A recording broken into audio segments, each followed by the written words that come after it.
Hi, this is Gayle with BERNINA of Naperville, and guess what? It is still serger month here, April 2023, at least until May, right? Well, I thought it was a perfect opportunity to give you a tutorial on the new bernette air threading serger, the 68, the B68. Now, this machine is not just a serger, it is also a cover stitch machine, so there's a little bit of transforming happening with this, and we're going to focus basically on two stitches.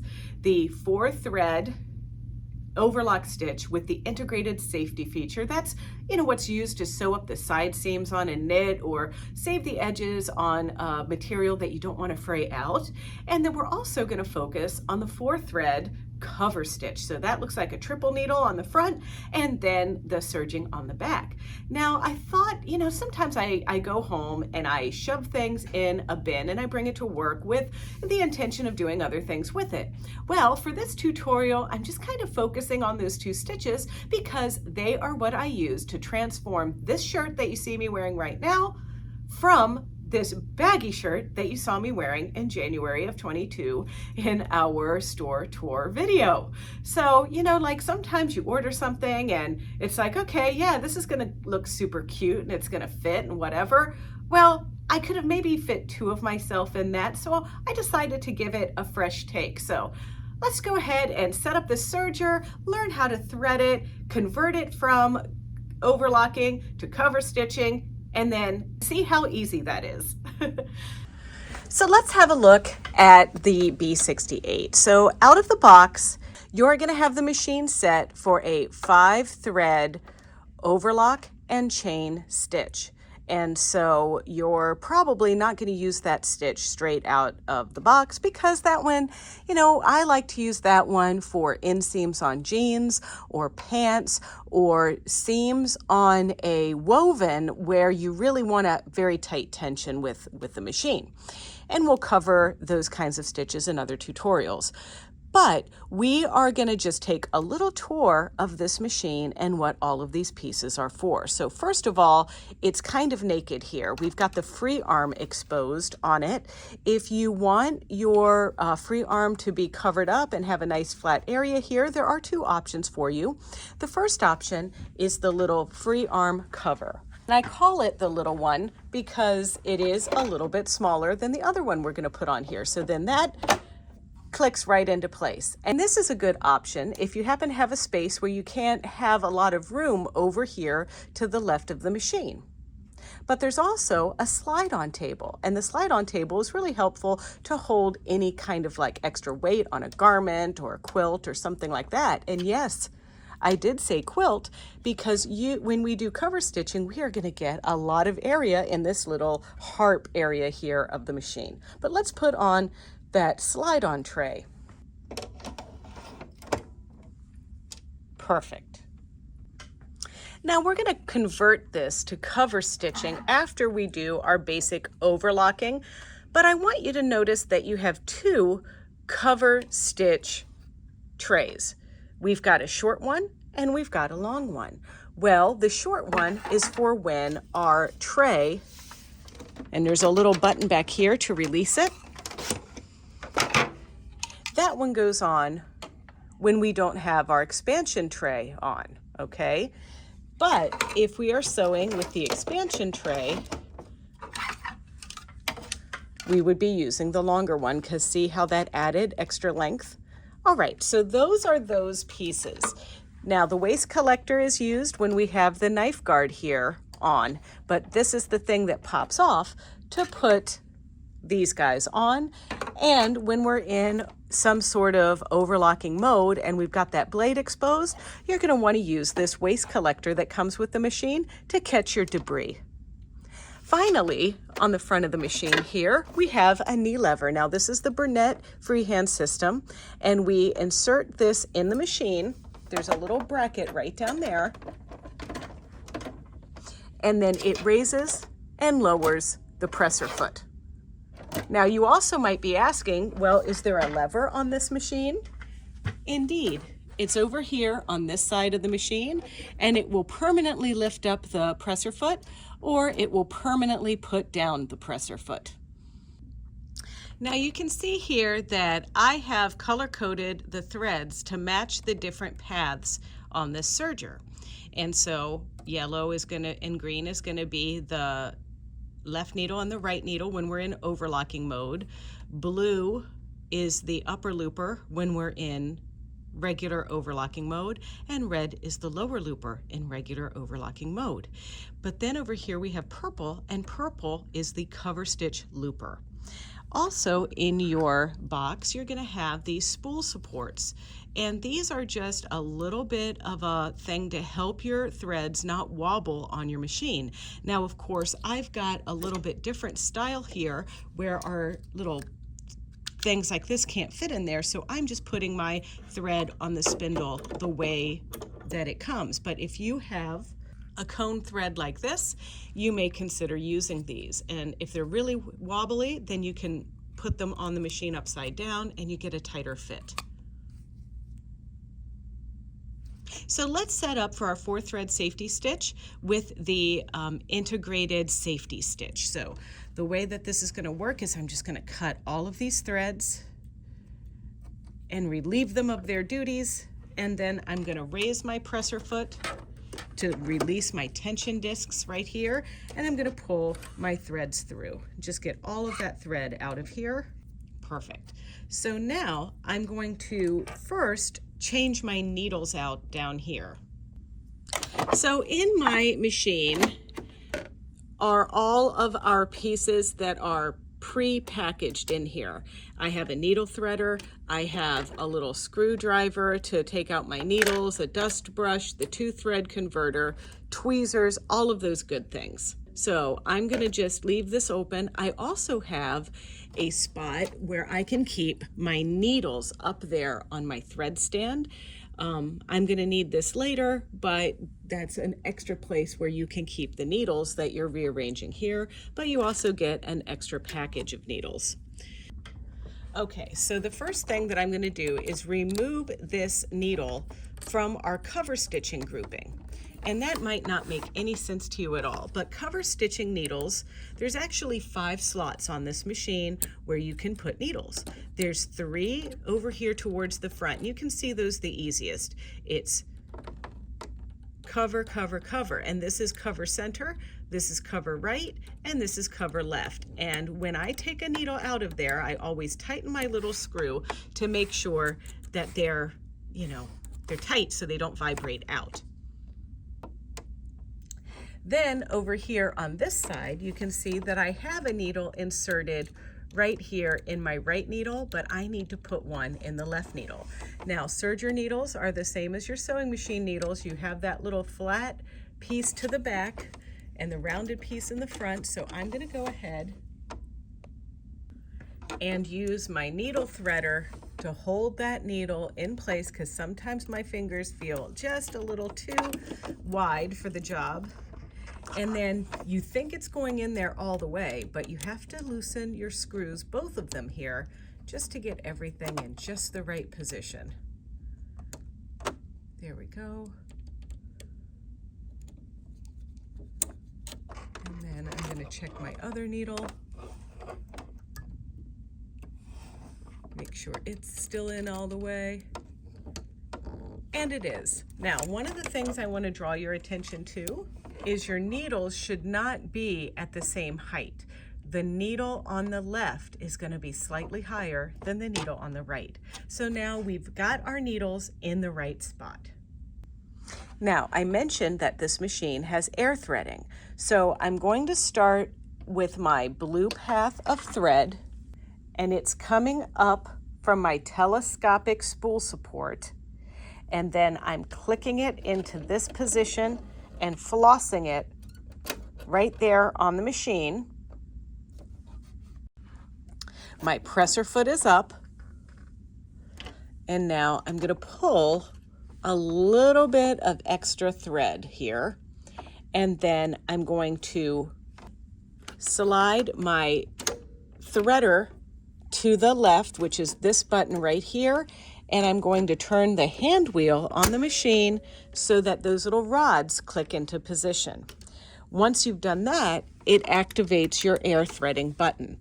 So you're going to take your thread and put it right down about a ½ an inch in that little hole for the blue, because this is the blue path.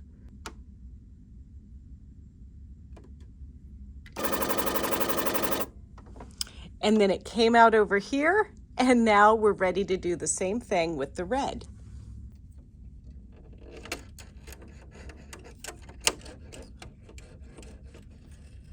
A little tip I'd like to give you is if your thread is kind of fuzzy on the end, you know, sometimes when they're new, they have that little bent piece on the end or whatever, you can just give it a nice clean cut like that so that you ensure you don't have a frayed bit on the thread or anything like that. And then we're gonna slip that right into that little hole. Now that we've threaded our piece in the loopers, it's time for us to thread the needles. Taking my thread over, following my pieces here, and this is a good job for those tweezers. Going to my green and then threading it using our needle threader. We're going to keep that groove towards the top and expose that wire to thread our needle. And so green is the right needle. So we're gonna, let me put my tweezers down so you can see what I'm doing. I'm gonna just straddle.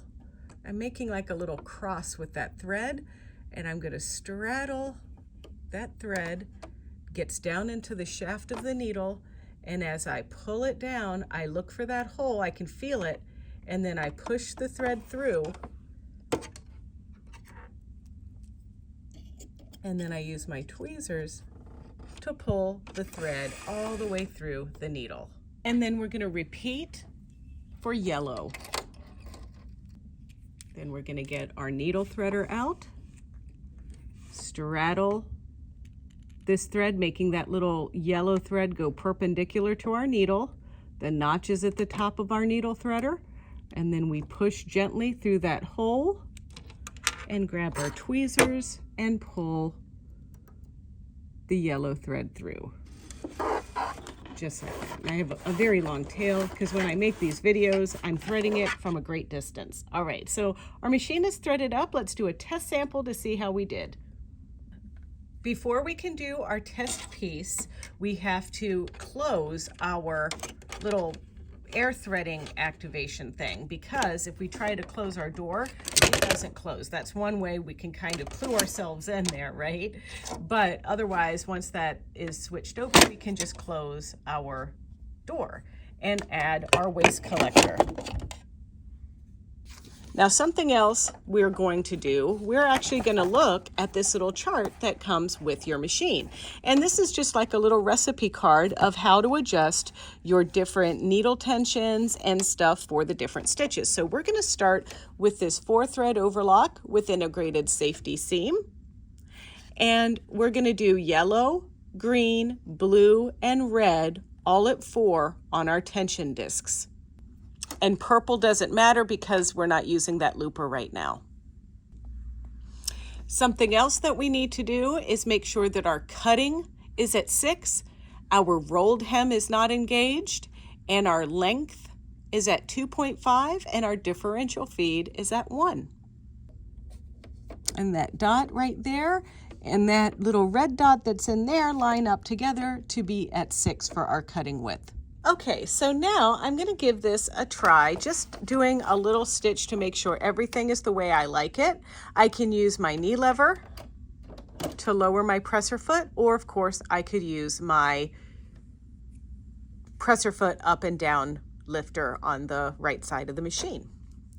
Another thing that you might want to be mindful of is over here on the side of the machine, it says L, a dot, and H. Well, that is hard pressure, medium pressure, and light pressure on our presser foot pressure. And the dot is at kind of the default setting. So we're going to start with it there. And now let's do it.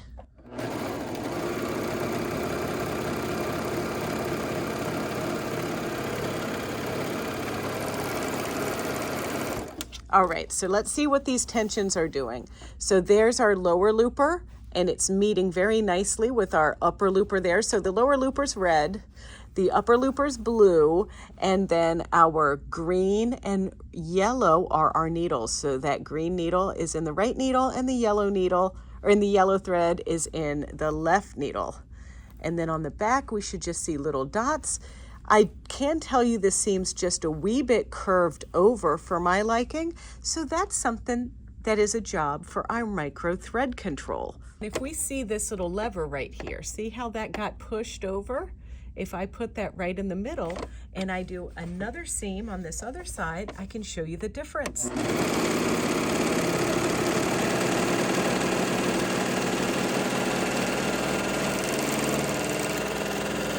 Okay. So there's our new seam. See how flat it is? Let's look at our other seam. See how it's a little cupped, especially there? So that micro thread control just kind of stretched that space that the thread squeezes around to keep it nice and flat, but still keep those lower and upper looper threads matched up perfectly on the edge of this fabric.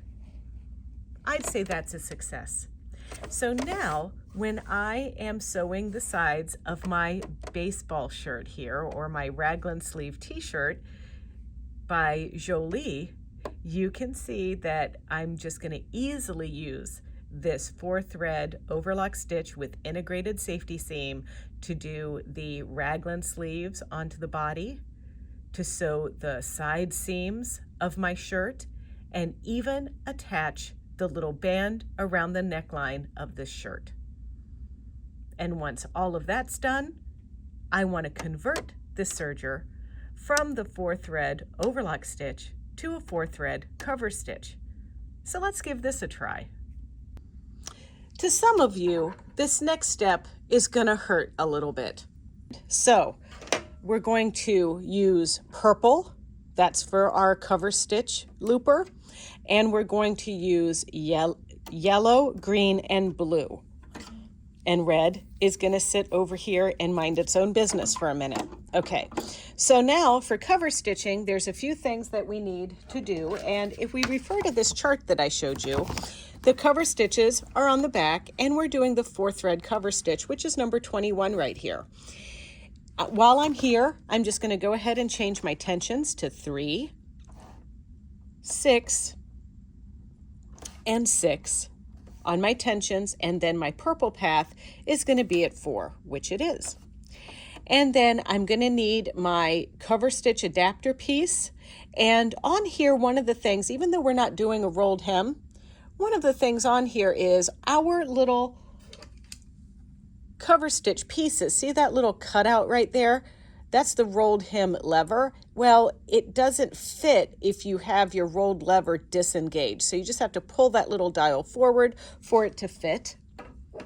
And then we're adjusting our stitch length to 3, and we're keeping our differential at 1.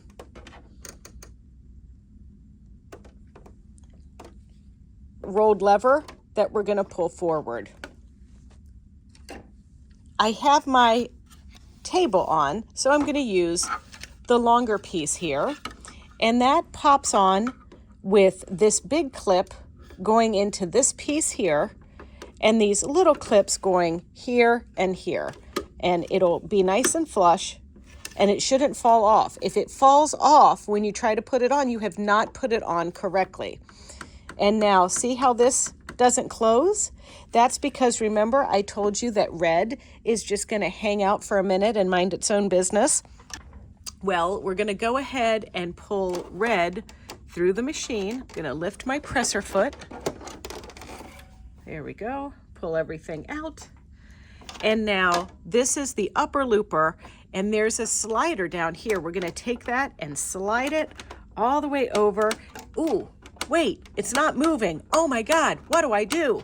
Okay, so we're gonna take it and we're gonna move that looper into position. See how I lowered it as low as it'll go? There it is, as high as it'll go. Now here it goes as low as it'll go. And this is gonna help this little lever slide all the way over. So if this lever right down here at the bottom, this one right here, if this one isn't going all the way to the left, like you see right there, it means that you need to physically, with the hand wheel, turn this guy to be in the lower position. So now that that's all good, it's time to thread our purple path. So like our other pieces, we're gonna floss up here at the top of the machine. The presser foot is up to release our tension discs. We're gonna pull this. We're going to engage our tubes down here. Now, remember, we can engage, but just because we engage doesn't mean anything's gonna work, right? We don't want a bunch of thread being dispersed down here. So what we're gonna do now is turn our hand wheel so those bars lock into position, just like that. And now, I always like to make sure I get a clean cut on my thread, put it in this little purple hole there. We're not using the blue or the red holes this time.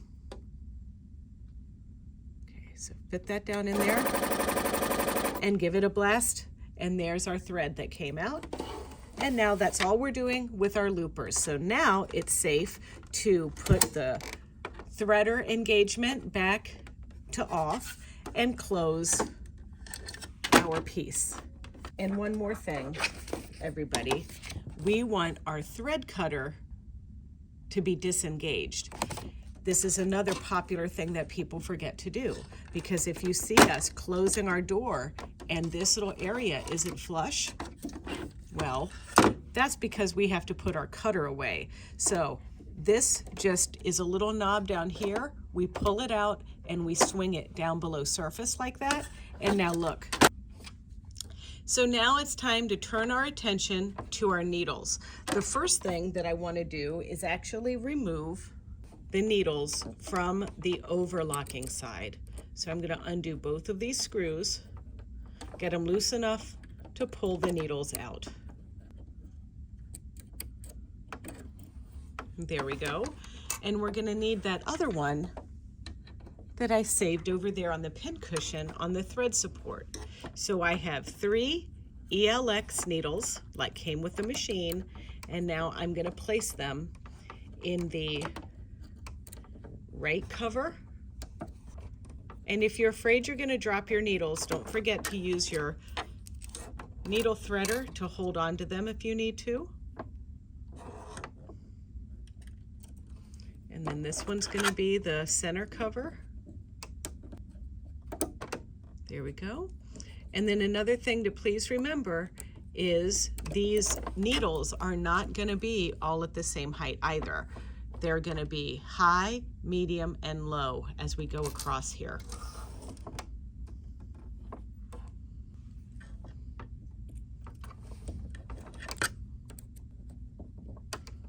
And then finally, once you get your needles in place, you're going to tighten those set screws where the overlock needles were. Now that we have our needles in place, you can probably guess what time it is. It's time to thread them. I'm going to thread yellow, green, blue.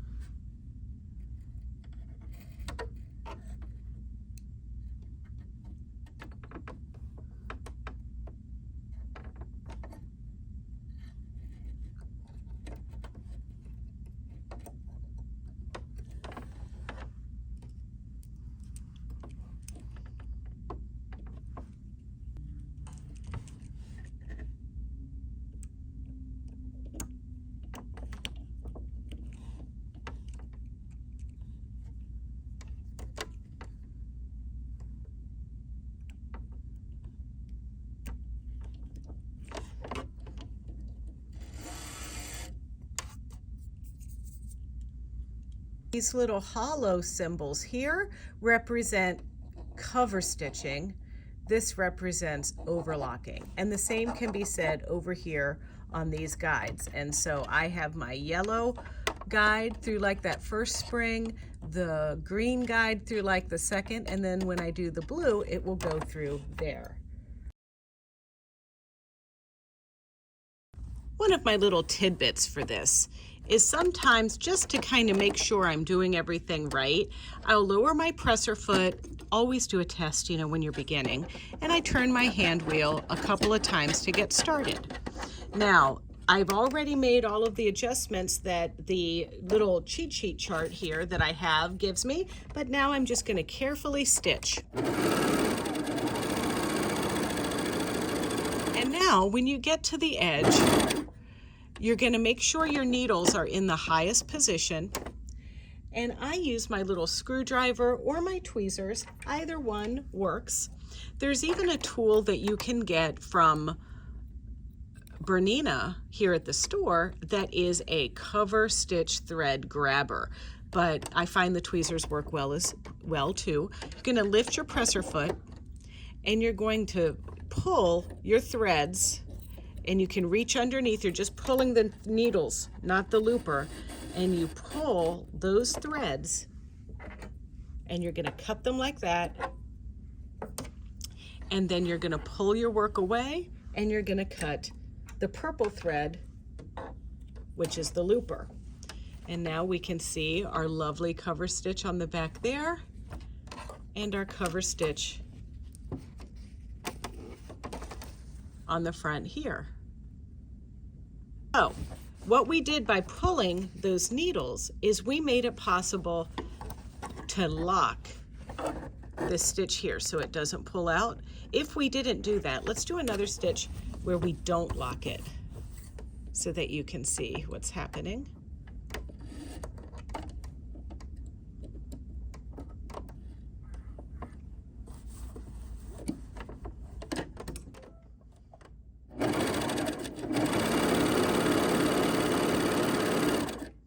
Let's say we're just going to land in the highest position here, lift, and pull, and cut. By not locking it, that purple piece just here is just going to pull, pull, pull, pull, pull, pull. And then you have no stitch here. It's gone. All of your hard work gone. So that's why you want to make sure, if indeed you don't want it to pull out, you want to lock it. Now, there are other applications where you might be doing a chain stitch and you want it to pull out easily, like if you want to baste a garment or baste a couple of pieces of fabric together and ultimately you want to pull it away, then you can certainly do that. And a basting stitch or a chain stitch is actually going to be where you do not have a needle in the right side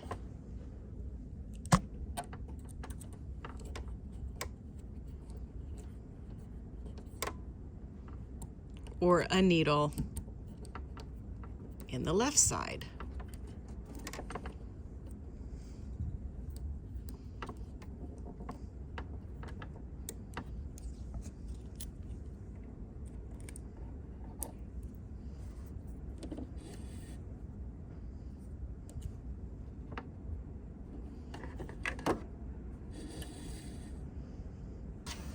So let's pretend we're stitching a piece, and you know, maybe this is for a little dress that you're trying to fit someone, and you want to make sure that it fits, like a muslin, like a mock-up dress, or whatever the case is. And you're like, okay, I'm going to do my little 5/8 of an inch seam allowance here.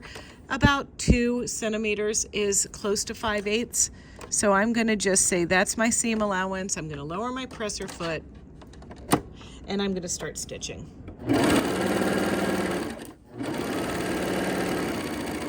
Now I'm going to get to the end.